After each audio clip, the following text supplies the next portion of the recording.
Our first speaker is Dr. Julia Bukowski, and she's going to talk about her relevant experiences in probabilistic modeling of functional safety performance. She's been working on expanding the methods of safety metric computation. She has done a lot of work in field failure data, and you can see all of the different data sets that she's involved with. And she's going to be focusing and putting her emphasis on 3 areas, and really around failure classification and what it can tell us. So with that, Julia, I'm going to stop sharing, and we'll make sure that your share looks good before we start. Okay, I'm going to share my screen here. Go into slideshow mode here so that we get a large screen for everyone's ability to see clearly. And I see your screen, so you're good. Okay, well, good afternoon, and thank you, Dave, for your introduction and for the kind invitation to address this working group. Today, I want to discuss failure classification of field failure data, and why I believe it's the key to understanding the difference between safety performance achieved and safety performance achievable, and what that can tell us about improving safety. So the emphasis is on that part of the life cycle where field failure data is available. The initial classification scheme I'll talk about is random failures versus systematic failures. But I will later argue that another classification scheme may be more useful in determining how to improve safety in practice. Disclaimer, the opinions presented here are mine and mine alone. As Dave mentioned in his introduction, this talk intends to share my experience in field failure data analysis, emphasizing 3 areas that have influenced my views, and I want to go over those again as part of the overview of this talk. So after some introduction and background material, the 3 areas I want to emphasize are the role failure classification of field failure data plays in differentiating achieved versus achievable safety, the roles and impacts of the standards and guidelines in failure classification of field failure data, how failure classification of field failure data can be used to improve achieved safety, and I want to then draw some conclusions. Throughout these slides, you'll find the word achieved in green and bold, and achieved is about what happens in practice. You'll find the word achievable in blue and italics, and that's what happens in theory. So here are my conclusions. Many failures have both random and systematic characteristics and often defy binary classification. To improve safety based on field failure data, we must let the field failure data speak, and we must listen to everything it can tell us. It is not enough to remove systematic failures from the field failure data analysis. The failures must be removed from the field. Any claims of achieved safety must be based on all field failure data. No data may be discarded because it is classified as systematic. Any safety claims based on field failure data where systematic failures have been discarded prior to quantitative analysis must be labeled as safety achievable, but not yet achieved. Some background information. These are my opinions about why we collect and analyze field failure data. I think we do it to estimate failure rates and use them to compute safety performance achieved in practice. This permits quantification of PFD average achieved and SIL achieved, and it provides partial justification for prior use or proven in use applications. I think we also do it to better understand our field failures in order to improve safety and to quantify the safety performance that's achievable in theory.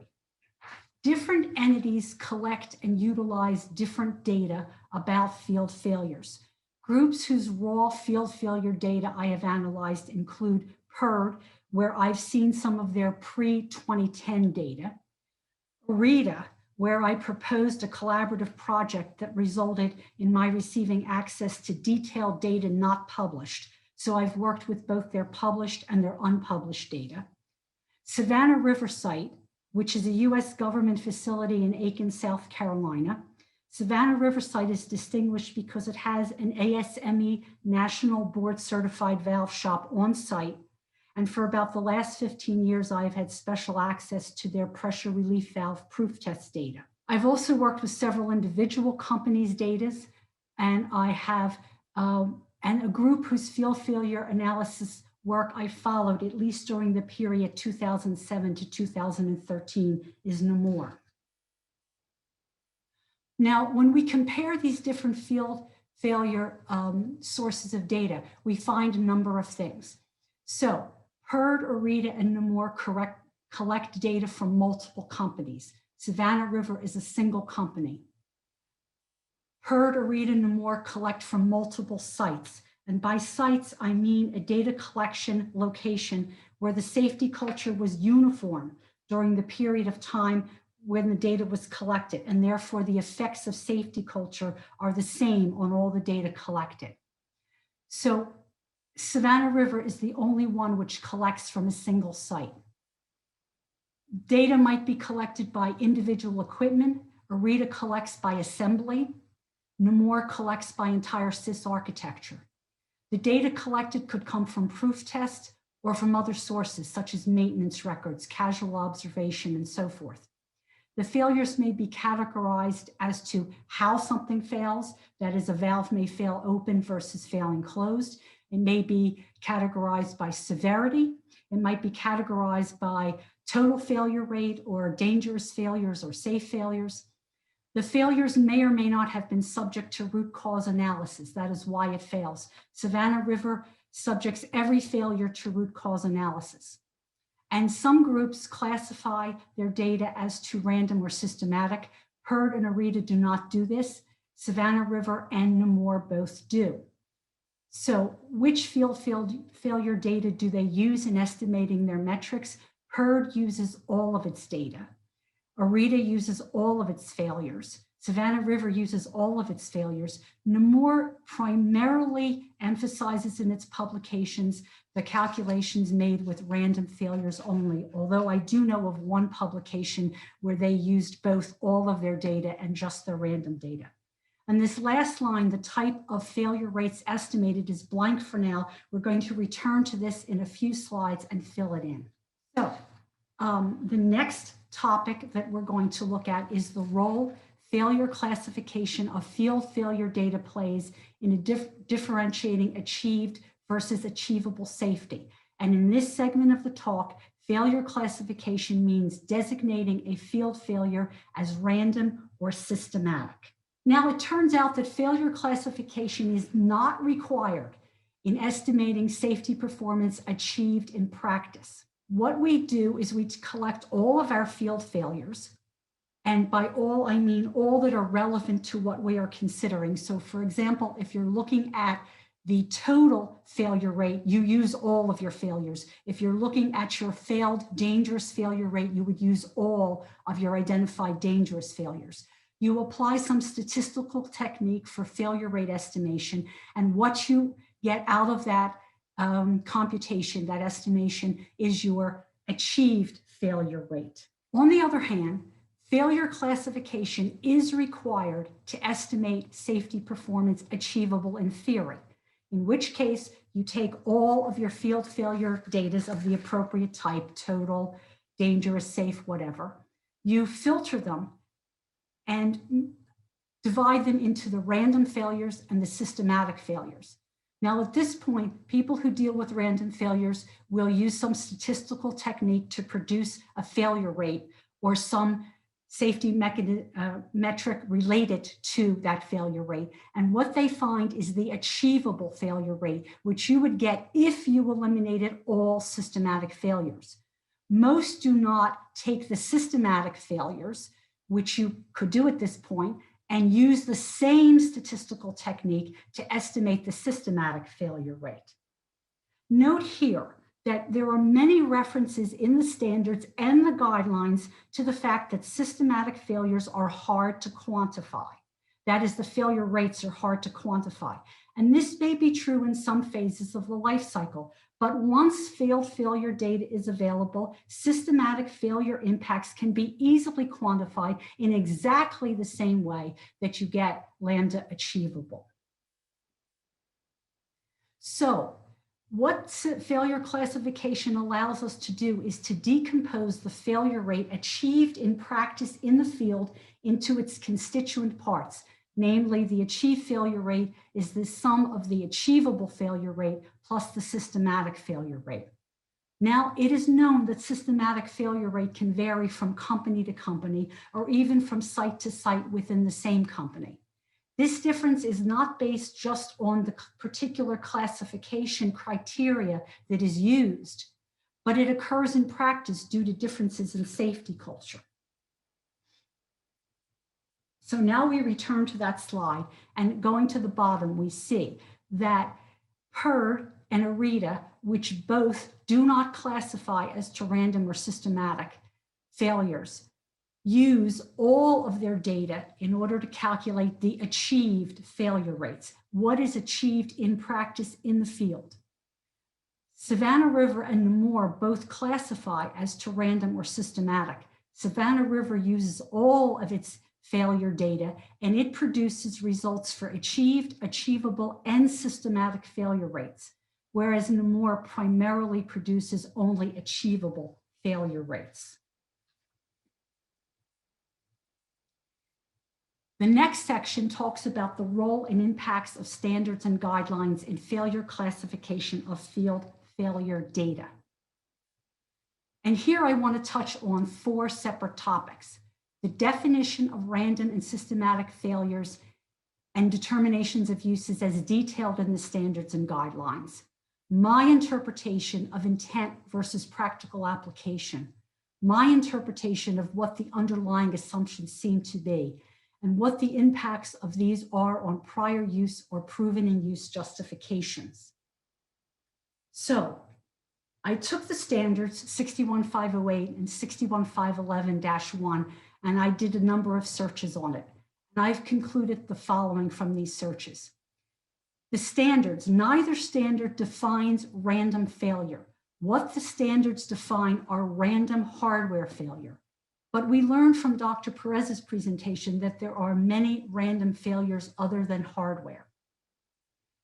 The standards define systematic failure and state a systematic failure can be eliminated, the bolding is mine, can be eliminated after being detected, while random hardware failures cannot. Failures are either random hardware or systematic in hardware and software. System failure rates arising from random hardware failures can be quantified with reasonable accuracy, but those arising from systematic failures cannot be accurately statistically quantified. I disagree. That may be true in some phases of the life cycle, but not once you have field failure data. Lastly, in determining system integrity, all causes of random hardware and systematic failures which lead to an unsafe state can be included. The guidelines tell us there's nothing in this guideline that precludes, replaces, or makes obsolete any requirements of ANSI ISA84, which I understand to be 61511-1 plus some grandfathering clauses. It defines random failure, but it only in the context of hardware. And it states that the safety integrity level SIL, as defined by ANSI ISA84, considers random hardware failures only. The SIL does not consider systematic failures, but it gives no indication as to what to do with non-hardware random failures, nor does it say it must assume that the systematic failures will be eliminated, because it doesn't say what to do with systematic failures that have not been eliminated. It also says, due to the nature of these errors, meaning that cause systematic failures, it is impossible to predict how often systematic failures lead to sill failure. I will show an example where we quantified it, and we quantified it very easily. Let's consider the intent versus the practical application, and this is my interpretation. I believe the intent of the standards and guidelines is to distinguish between failures that cannot be eliminated because they are inherent in product design, manufacture, and use, called random failures, and to distinguish those from failures which can be eliminated by changes in design, manufacturer procedures, or by changes in end user policies, procedures, called systematic failures. This distinction is intended to apply throughout the SIS life cycle. As a matter of practical application to field failure data, eliminating recorded field failures from the field failure data is not the same as eliminating the effects and impacts of those failures that clearly existed in the field and should be accounted for in achieved safety metrics. What the underlying assumptions seem to be to me. There seems to be an assumption that there will always be sufficient information to classify the failures with certainty. I'd like to offer a counterexample, the wrong spring. One particular pressure relief valve with stainless steel trim, proof tested by Savannah River in its new arrived states, failed to open below 150% of set pressure on the first pop, but it popped at set pressure for the next 3 times in test, which is typical of a random failure caused by stainless steel adhesions. According to ASME National Board regulations, it could be tagged and installed in the field. After a year in the field, it was proof tested with the same results as when it was tested new. It was retagged and returned to the field, 2 random failures in a row. After another year, it was proof tested with the same results. Now the valve was disassembled and found to have been assembled with the wrong spring. Is this failure random or systematic? Well, if I give you all of the facts, which we don't have time to delve into now, I think most would probably say it was systematic, though we could not say with certainty that it was systematic and not random. But the real issue here is how much information was required and how that information needed to be properly connected over a period of 3 years in order to find the actual cause of the failure. First impressions of random failure were not correct. Savannah River tracks pressure relief valve tests by individual valves, but I've seen other data, for example, some PERD data, where 3 successive proof tests failed to open at the same location, but no one was able to tell me whether that was a single valve that had failed 3 times or 3 different valves that had failed once each, or 2 valves that had failed in some combination of 1 and 2 failures. So we will not always have the information we need to correctly classify a failure as random or systematic. Another assumption seems to be that failure classifications are binary and mutually exclusive. I offer this counterexample, the problem with glue.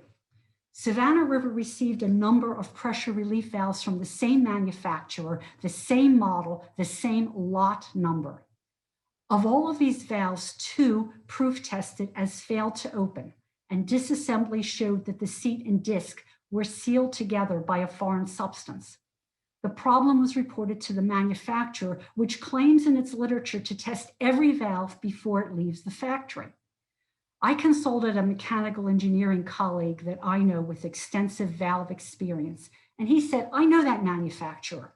It does test every valve to correctly set the set pressure, which is then locked with a locking nut, and glue is applied to the locking nut so that the end user can't adjust the set pressure after it leaves the factory. There are several random reasons why there might be too much glue applied, and then this excess glue may or may not work its way down to glue the seat and disc together. Is this failure random or systematic? Well, it happens because of random events. but it is also a failure that can be eliminated if the manufacturer would allow the glue to cure, then retest all the valves before shipping, doubling the manufacturer's testing costs on a valve that isn't very expensive to begin with. Elimination is possible, but not practical. And many failures have both random and systematic characteristics that make a mutually exclusive binary classification not feasible or possible. A third underlying assumption is that the failures classified as systematic will be eliminated once identified. Complete failure elimination may not be practical, but failure reduction through changes in policies and procedures may be possible. To improve safety, the emphasis belongs on failure reduction, not elimination.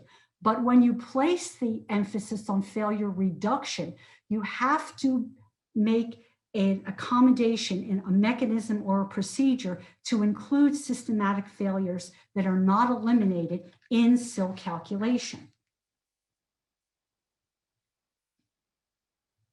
When you're partially justifying equipment choice by prior use analysis that has been computed using only random failures, you will underestimate the failure rates that have been and will be experienced in practice.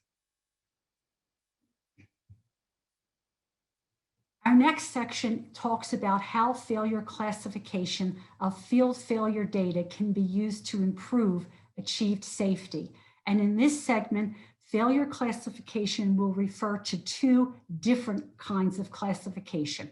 One still designates a field failure as random or systematic. Another designates a field failure as inherent or end user. In this section, I would like to consider three topics. In practice, there is a lack of agreement on classifications of individual field failures. Why? How Savannah River used field failure classifications to improve safety and quantify that improvement. How Savannah River approach can be applied in other situations. I believe that there are a number of reasons why there is a lack of agreement on field failure classification. This list is not exhaustive, but I think that these are the most important points. The amount and type of information available is critical and often lacking. Even when it is available, it may be misinterpreted. Failure classifications are not binary and mutually exclusive. Root cause analysis, RCA, may be needed, but may not be performed. The facility's capabilities play a role in just how far the facility can go in determining what the problem was. The role of point of view in failure classification needs to be understood.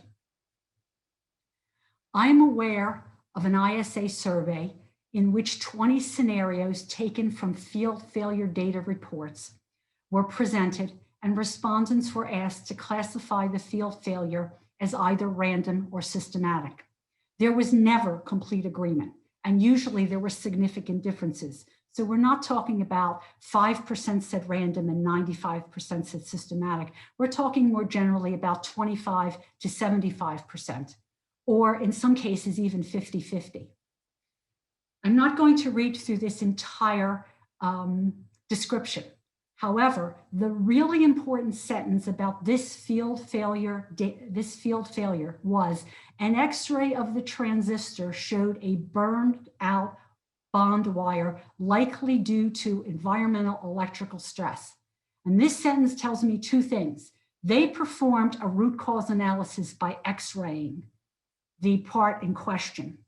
And their considered opinion was it was due to environmental electrical stress, which is random. And yet, 75% of the respondents classified this failure as systematic. Why? I think because there was also a sentence that said the ambient temperature was hot, 55 degrees Celsius, and the logic solver was rated at 50 degrees Celsius.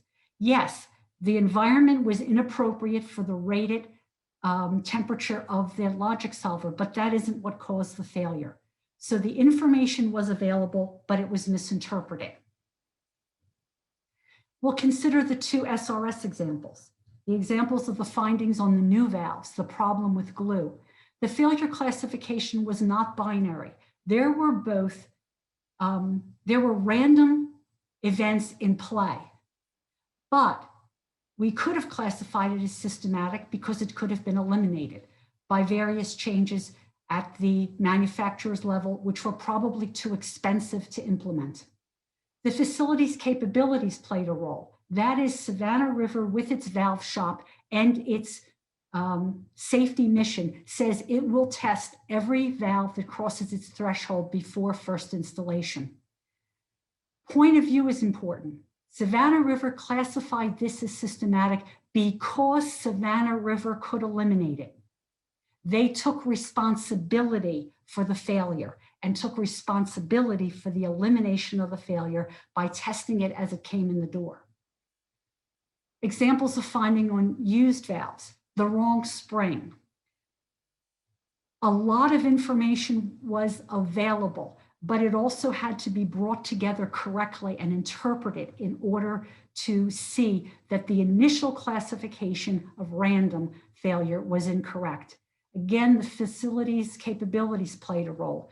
The ability to perform root cause analysis, the point of view that Savannah River assumed, which was originally we classified this as random, but later as systematic and due to the manufacturer. They're not going to disassemble every valve that crosses their threshold to be sure it was assembled correctly. So how the Savannah River used failure classification to improve safety and quantify the improvement? Well, first of all, Savannah River performs root cause analysis on all valves with failures, reports findings, and recommends changes where possible. The recommendations for improvements are implemented on an ongoing basis. Originally, Savannah River classified failures as random or systematic, but then realizing that complete elimination was not always possible or practical, it set a new goal. The goal is safety improvement through failure reduction. So recent analysis of Savannah River field failure data distinguishes, that is, classifies failures which Savannah River can and will try to reduce in occurrence, which are labeled end user failures. These are my responsibility. And it distinguishes these from failures which it cannot reduce, labeled inherent failures. Now, Savannah River claims everything that it can as its fault. So most of its inherent failures are true random failures. However, another group may choose to say there are some failures which, even if we can reduce, we cannot work on right now. So this line could also read cannot or will not reduce. They become inherent failures. This system of classification seeks to identify specific targets for end user safety improvement based on what is possible, practical, and resource effective. If it is not possible to eliminate or reduce the failure, it's a random failure, it goes into inherent. If it's possible but not practical to reduce the failure, it is inherent, even if it's not random. And it might be the case that you can identify two targets, each of which is individually possible and practical to implement, but you don't have the resources to do both. So the failures that belong to the one you want to reduce go into end user. The failures that belong to the one that you can't do because you don't have enough resources go into inherent. Here's a case history of quantifying improvement. The failure data came from a subpopulation of similar valves over 2 time periods. So, similar valves, spring-operated pressure relief valves that had carbon steel bodies, stainless steel trim, orifice sizes less than 1 inch in size, and set pressures less than 150 pounds per square inch gauge. About 70% of this population came from a single manufacturer in 2 different models, but by choosing some other very closely structured valves, we were able to increase the population to get better results. The failure data was analyzed separately for each time period. Now, Savannah River began its root cause analysis for every failure in 2002. And over the period 2003 to 2007, this is when they were on a learning curve, discovering types of failures and how they might improve them. Those improvements were then put into action, and it took a while to be able to see those effects. So we chose these two time periods because they were sufficiently far apart to see the effects of improvement. We also chose them because they had approximately the same number of operating years, even though they did not have the same number of calendar years included. You can see that the inherent failures were approximately the same from a statistical basis, but the end user failures changed dramatically.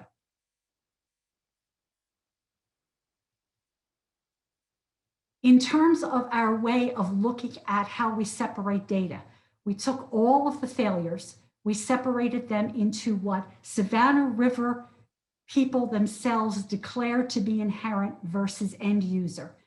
We processed the inherent failure rate to find the inherent failures to find the inherent failure rate. We used precisely the same statistical techniques to process the end user failures to get the end user failure rate. And therefore, we decomposed the achieved failure rate into the end user and the inherent failure rates. This slide shows the results of analyzing the case history data, breaking the achieved failure rates into inherent and end user over each of the two time periods. So the estimated means are shown as the dots in the center, along with the 70% confidence intervals. And these are displayed, as I said, for each of the time periods. The failure rates are given in fits, which are failures per billion hours of operation. And for those who prefer failures per year, just divide the fits by 10,000, and that'll at least give you a good approximate correspondence for order of magnitude. The most striking result is the improvement in the achieved failure rate.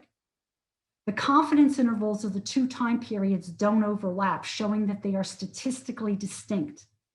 The confidence intervals for the inherent failure rates are nearly identical, indicating that they are within the same expected statistical, they are the same within statistical variation that you might expect. The confidence intervals of the end user failure rates, like those of the achieved failure rates, are again statistically distinct, indicating improvements attributable to Savannah River procedural changes. Note that the estimated means are linear functions of the data.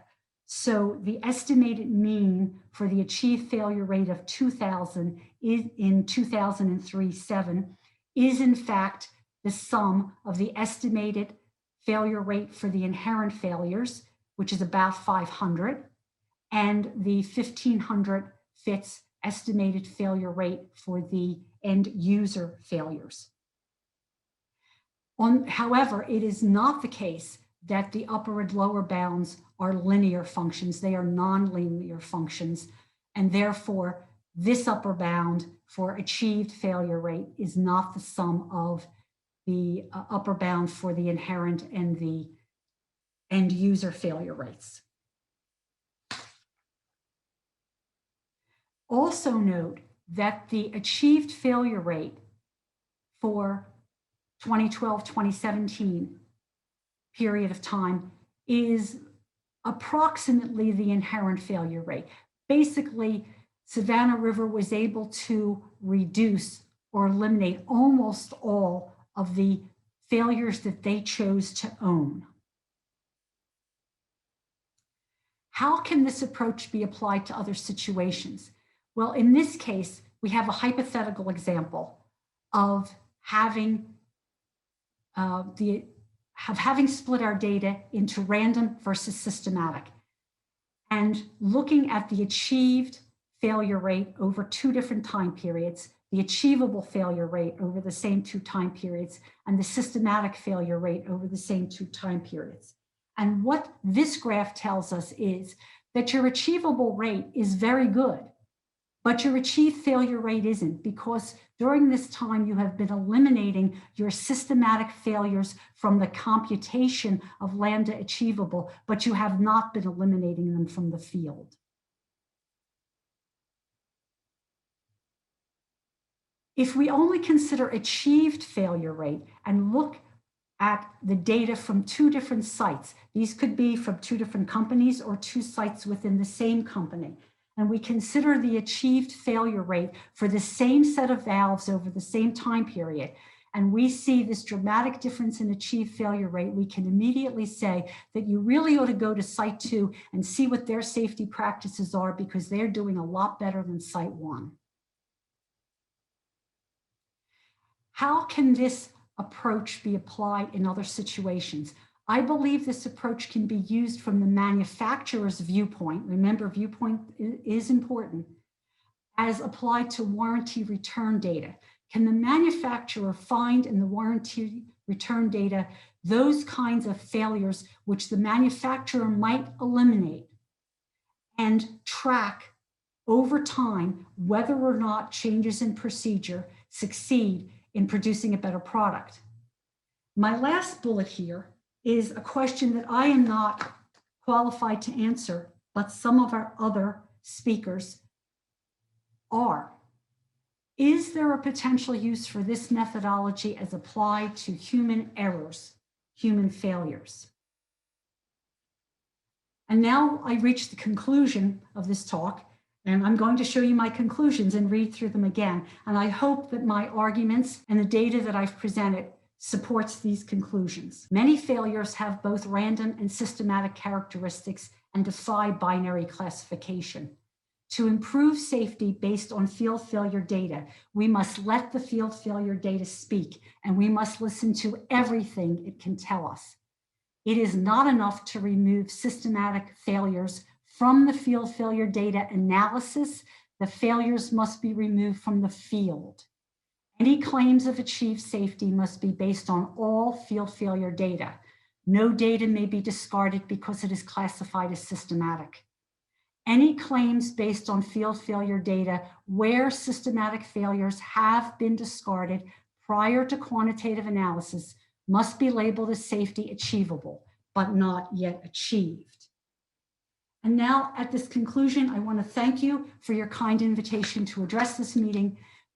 After this meeting, please feel free to contact me with questions or comments at my email address here. And there's one last thing I want to do before I open this to questions, and that is I have compiled a bibliography of peer-reviewed publications on field failure analysis for the 4 major data collectors, PERD, IRITA, Savannah River, Namur, and I'm just going to show these briefly on the screen, not talk about them, so that if you want to go back and look them up in the recorded versions on YouTube, you can do that. So here we go. This is publications regarding PERD data, IRITA data. Savannah River has more than a few.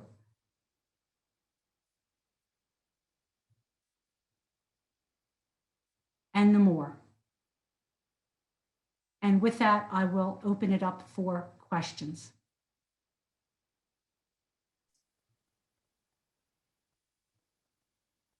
Julia, there was on the chat while if anyone is going to ask a question right now, I mean, on the chat, there was a first question asking why lambda and not other dependability parameters. Lambda seems to mean constant failure rate, which depends highly on the technologies. This tends to let people believe that PFG average and PFH are a lambda story as misleading, suggested by the 61508 part 6 example. Okay, that's an interesting point. PFH average applies for high demand situations, and I'm actually engaged now in a project looking at exactly what PFH does. I think that in the future, there are reasons to look at PFH very differently than it's looked at now. However, those are for high demand situations. So for the industry that I believe is most represented in your working group, the low demand case, lambda is really the primary safety metric because lambda determines PFD average, which determines SIL level for low demand. And so I think that that's kind of a primary metric, and that was why these various groups are focusing on it. As to mean time to fail dangerous, it is related to mean time to fail dangerous is related to lambda. So in essence, they're giving me different versions of the same information. Okay. The next question is, only random hardware errors are considered to determine PFD verification calculations. How would you include the systematic study you performed to influence or determine reliability? Well, when the question says only random failures are included, the 61511 says that you can include systematic failures for unsafe conditions. That's clearly stated. So it seems to me that really you should simply include it in your determination of lambda. And since lambda is your primary safety metric, which directly influences PFD average and others, that it just flows through naturally. Yeah, I tend to agree. I mean, from my own experience, I understand that we tend to overlook the systematic failures, thinking that is everything under control, and we normally don't bring the systematic into the PFD calculation. Well, there are some other comments here, but not really questions. Any other questions? Okay, there is another one. How can you statistically determine systematic failures when the behavior is deterministic? Well, I guess the question is, are all systematic failures deterministic? The standards seem to suggest that a failure is systematic if given exactly the same conditions, it is reproducible. And that tends to happen in software, but I think there are lots of places where changes in procedure can reduce but not completely eliminate failures. So in that sense, strictly speaking, they're not systematic. They can't be completely eliminated, but there's lots of ways in which we can own responsibility for failures, which will lead us to failure reduction. And those are not necessarily deterministic. They will have some random aspects to them. We will never eliminate them completely, but we can certainly work on their reduction. Right. This question is from me. There was one of the slides that you showed, like the difference between the achievable and the achieved, and there is a huge gap.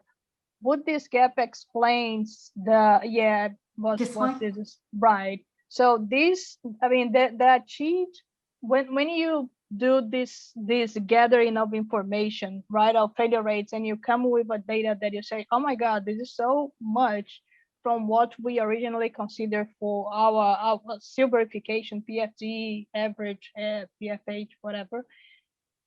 The difference means how much of systematic that you basically didn't consider on the very beginning when you were gathering the information for, I mean, would this explain like the difference between the achieved and the achievable is going to be, this gap is going to be as bigger as the amount of systematic failures that you basically disregarded because you were not aware of?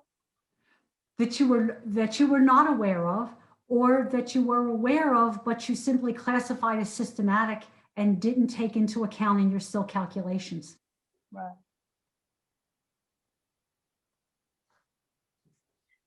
There was another question asking here. I mean, I believe in continuation, a little bit of the previous one about the systematic failures when the behavior is deterministic.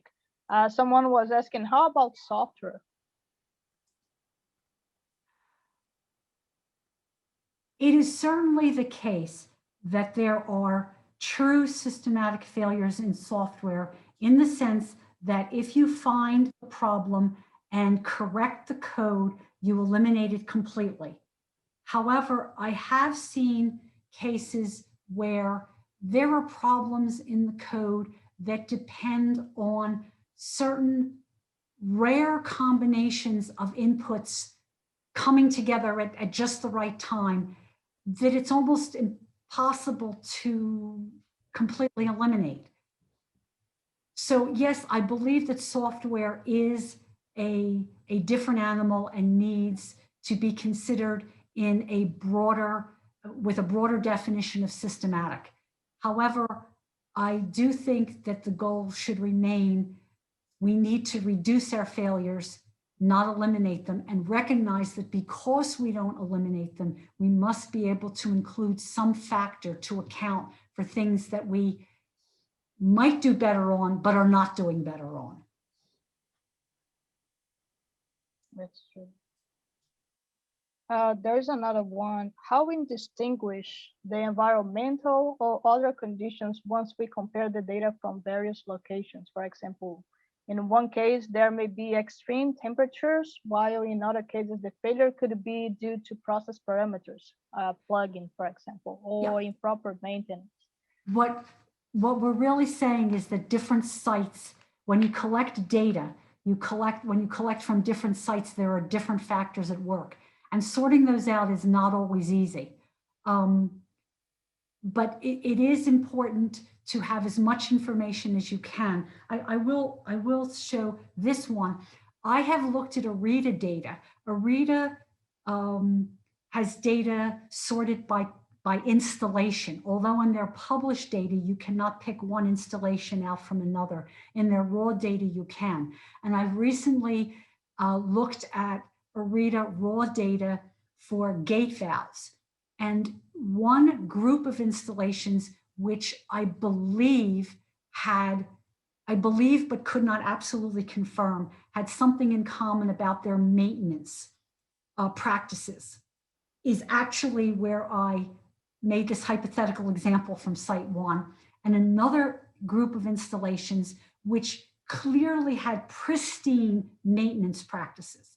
They had records with dates of proof test, inspection, lubrication for every 6 months within plus or minus 2 weeks of their 6-month dates, okay?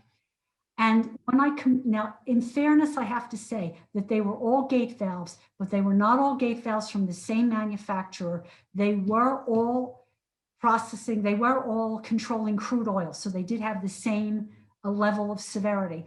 And what I found between the two sites for their mean failure rates was a 13-fold difference. Now, I don't assume that 13-fold was merely because of maintenance. I think some has to do with differences in the valves themselves.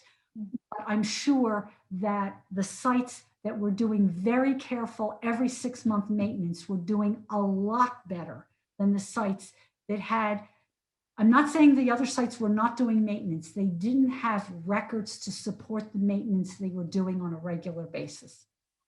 So yes, information coming from different sites is going to have different components of safety culture worked into them that need to be sorted out.